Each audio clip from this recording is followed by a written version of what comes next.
This might be your next bucket list item. A whole piglet smoked on an offset smoker. It's everything you want from a good barbecue session.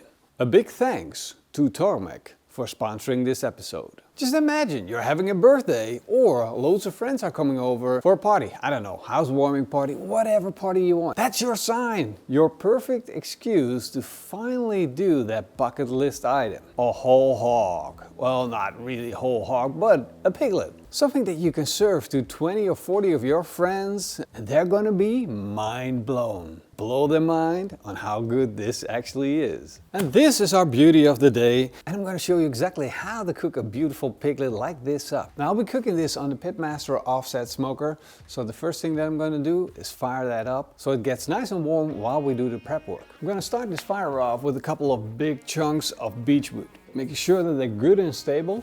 And on top of that, I'm going to place 2 smaller pieces. And now I've got a setup that will allow a maximum amount of oxygen to run through the fire. And then this thing can be warm within 15 minutes. Now all it takes is just 2 fire starters. I'm going to light them up.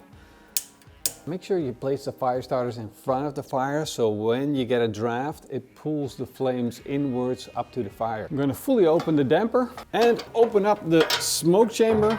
And once all of the logs caught fire, I'm going to close up the smoke chamber, and that's going to make sure that all the hot air flows through the whole smoker. So while the smoker is heating up, I'm going to prepare my piglet. Now the things that I want to do first is open it up so I can spread it out and I can have the maximum amount of surface in contact with the smoke. So I'm going to cut this open right there. I'm going to start at the back, open it up all the way through. I'm going to use a knife to cut through the breastbone. And the way I'm going to do that is by using a cleaver, something that can stand the impact of the breastbone. Now if you have a larger pig, of course you're going to use a saw. The thing that's holding us back at the moment is the shoulder bones.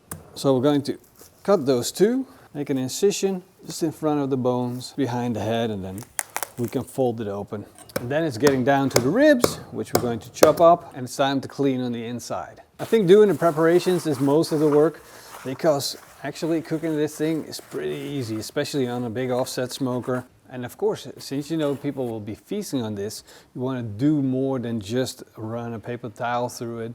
You want to clean it up a little bit. And one of the knives that I use the most is my deboning knife, and just lets me run through bones. But this knife needs a little bit of sharpening, and that's why I have my Tormek T1 on standby. Back in the day I used to use a whetstone to sharpen my knives. When I had one knife and I made it sharp to perfection, keeping that edge absolutely perfect every single time. But since then I collected a couple of knives and they become more and more and more until I ended up using different knives for different tasks, like the cleaver that I just used. And so with all those knives I learned that I also needed to maintain all of these knives. Now this is the cool thing about the Tormek T1. It lets you sharpen your knives real quick. All you need to do is just run your knife through and reset the edge and get it resharpened. And then you use the other side of the sharpener, just hone the burrs off. And that is freaking amazing. It just makes the knife so super sharp, and it's so easy to do. And that's basically the main thing. This is almost like a foolproof way of sharpening knives for people that want to have sharper knives. If you know the angle of your knife's edge, it's not that hard. But if you don't know what the angle of your knife's edge is, you need to figure it out. And that's even more simple and maybe even kind of cool, because it's a really simple, stupid method. You're just gonna paint the edge of your knife, only the part where you cut it. Just lay it on top and then just slide along. If only a part of the marker disappears, you know you have the wrong angle. And if the whole marker stripe disappears, you know you have the right angle. So that's how you figure out what angle your knife's at, how you need to treat it, and then the rest is just moving the thing back and forth and just be gentle with it and let the thing do its job. It's not that hard. Its main feature, super fast. And you can actually feel if the edge is perfect or not. Feel the burr coming off. Always run the knife with the honing stone. And I basically have a new edge in just the time that I'm explaining this to you. Super easy. All I need to do is just clean this up. I can continue my work. And this, you can choose all of it. So you can just set it to perfection. Because with an old knife like this, I'll probably change the angle over time just by using it. Now, of course, then I could reset the whole angle to the angle that it should be, or I could just continue with it, and then I'm not wasting as much steel as I normally would. Okay, let's do one super sharp for the paper test. That would be cool. Go, painted the edge, switch it on, run the knife through, gonna run it again.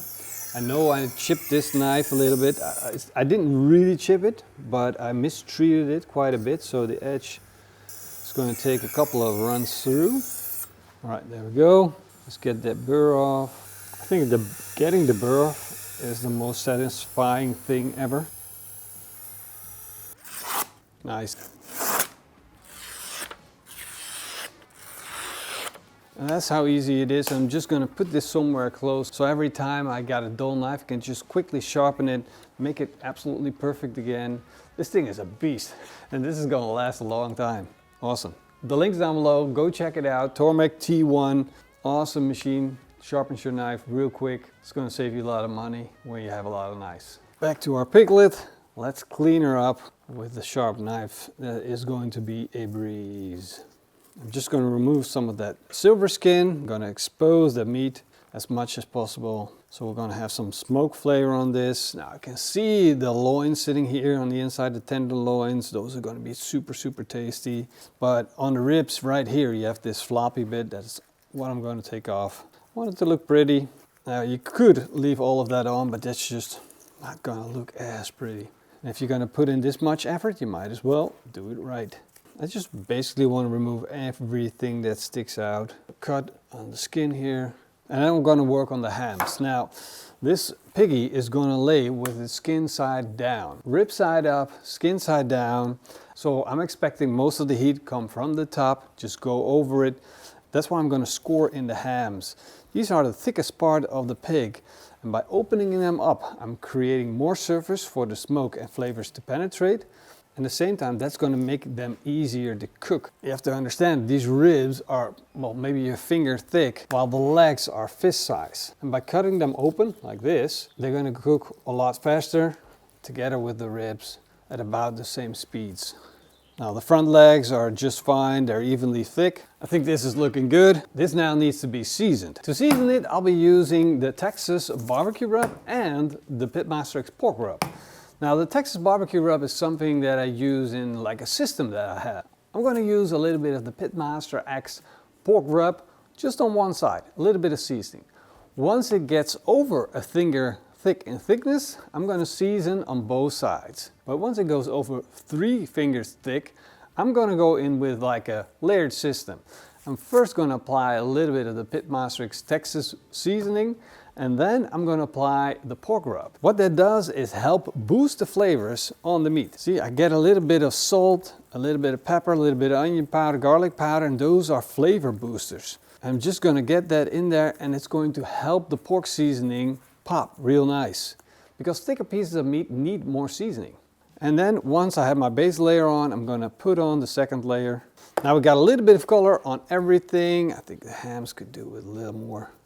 And this is now ready to go on the smoker. At the moment the smoker is running at a temperature of 100 degrees Celsius. I'm going to throw on a couple more blocks of oak, and that's going to bring it up to a temperature of 120 degrees Celsius. Let's open up the smoker, put the piglet on, go.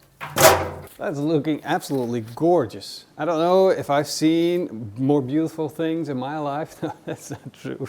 I'm not here to lie, but I'm pretty excited about this project.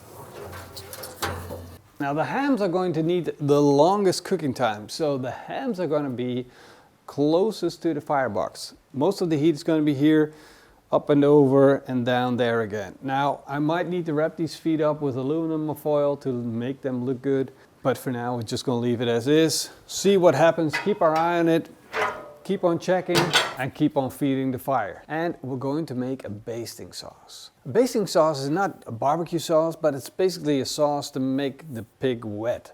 And we got a crispy, crunchy outside. I even put some aluminum foil on the piglet to make sure that it doesn't burn on the outside. And that crust that we built up is super flavorful, but it could be a little dry. And that's why we're going to use a basting sauce to make sure that our piglet is nice, juicy, and super tasty. As a base, I'm going to use the all-in barbecue sauce by Udenheim Barbecue.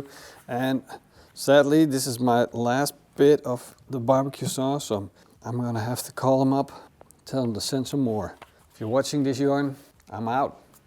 I need some more. And I'm going to add 4 tablespoons of sugar. Now, of course, I'm gonna have some Worcester sauce on this, about a tablespoon. I'm gonna follow it up with a half a cup of vinegar, and this is white wine vinegar. A tablespoon of honey, and make it a big one. A lemon. Yes, finally, I got something to slice. And I got the sharpest knife. Whee! I'm gonna mix this up and I'm gonna put it on my plancha so it can heat up. It is one hot plancha. Once my basting sauce is hot and the sugars are dissolved, I'm gonna pour it in a bowl. And because I'm a messy guy, I thought I'd be smart. I put a bowl under it. Oh, come on. Now I put a bowl under it to capture everything. It doesn't spill. It works. Now let's put this on our little piglet. Piglet might look a little dark, but that's what we need. Oh yeah. That's why I like the squeeze bottles. Just squirt this on. I'm gonna need all the juices to come together. So there we go. This is starting to look so good. I'm just gonna let it, without the aluminum foil, let it dry up a little bit. Let it get rid of some of that moisture, get nice and sticky. And so, then I'm gonna hit it once more. I'm going to finish off this little piggy, put it here, and then we're going to have a hog picking. Yes. Oh, wow. That is a true masterpiece. I'm going to get these probes out. This is looking really good. I must say I do have a slightly darker color on it than I normally would, but this is cooking it on an offset smoker, and then if you cook for so long, you get that dark bark. Now, what I need to do now is let this rest. Look at that. And I just need to contain myself. Don't eat yet. All right. I'm curious about the tenderloin. Let's go straight for that. Oh, we got a beautiful piece of meat. A nice smoke ring. That looks freaking delicious. Let me get a bite out of that. It is juicy, it is succulent. Get some of the ribs. Oh, look at this, hold on. I'm just carving this out, hold on. A rack of ribs, look at that. Whoa, that is so juicy. And if your friends or family are coming and you put this on the table, and you tear off that aluminum foil and they get to dig in, you know they'll be running, you know they'll be digging. And just shredding the whole thing up and eating it. So I hope you guys enjoyed the video. Make sure to check out Tormek, the link's down below. This is an awesome device. Definitely recommend checking it out. See you guys in the next video. Cheers.